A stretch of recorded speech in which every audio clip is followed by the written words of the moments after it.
Avec ses 42 500 hectares, le verger rhône-alpin représente 20% du verger national, avec près des 3/4 de la production située en Drôme et en Ardèche, dont l'entreprise Soubeyran à Dézaigne, qui fait partie des plus gros producteurs de cerises de la région, avec 150 tonnes annuelles pour une surface d'exploitation de 19 hectares. On a la chance ici d'être dans une zone tardive, puisqu'on n'est pas très loin de la limite de la culture de la cerise, avec le plateau ardéchois qui est à une dizaine de kilomètres. Donc c'est ce qui fait notre spécificité.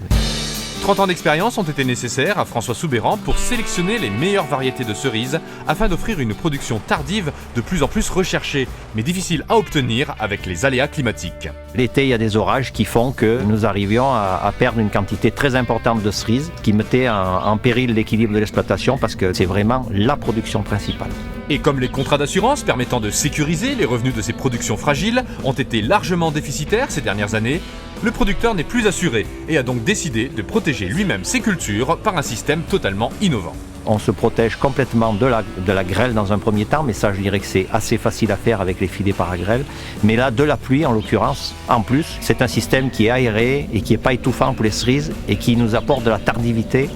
Le concept nous a séduit, on nous annonçait une augmentation de calibre. Ça s'est avéré être une réalité aussi. Donc du coup, on a une valorisation très importante du produit sous les bâches.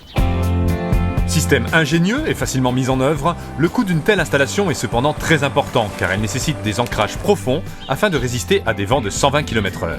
L'investissement à l'hectare est un frein aujourd'hui.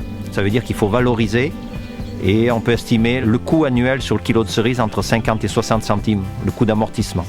Alors quand les orages arrivent, plus la saison avance et qu'il reste tout doucement plus que les cerises sous filet, c'est un grand soulagement parce qu'on sait qu'on a une partie qui est quand même sécurisée. Cette année, ça s'est vérifié encore plus que jamais puisque nous avons eu quand même 200 mm au mois de juillet, ce qui est un record pratiquement absolu. Il a plu sur 18 jours dans le mois, donc ça c'est encore plus aggravant puisque c'est les temps d'humidité qui font éclater tous les fruits.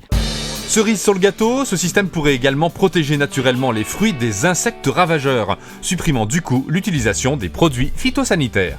Et donc par ces systèmes-là, on peut arriver, je pense, d'ici quelques années à faire changer un petit peu les mentalités en proposant de nouveaux produits, de choses plus saines, plus proches de la nature, je dirais.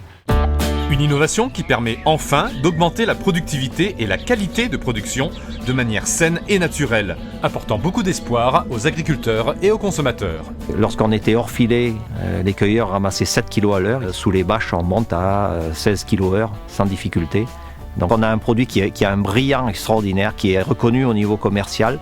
Donc on n'a plus d'éclatement, ce qui sur cerise est vraiment le problème numéro 1. Comme on arrive en produit exceptionnel en fin de saison, à la fois aussi en termes de calibre, parce qu'on gagne un calibre sous les bâches, on gagne en fait sur tous les tableaux. Faire quelque chose qui ne paraissait pas accessible, d'abriter des cerisiers, aujourd'hui c'est une réalité.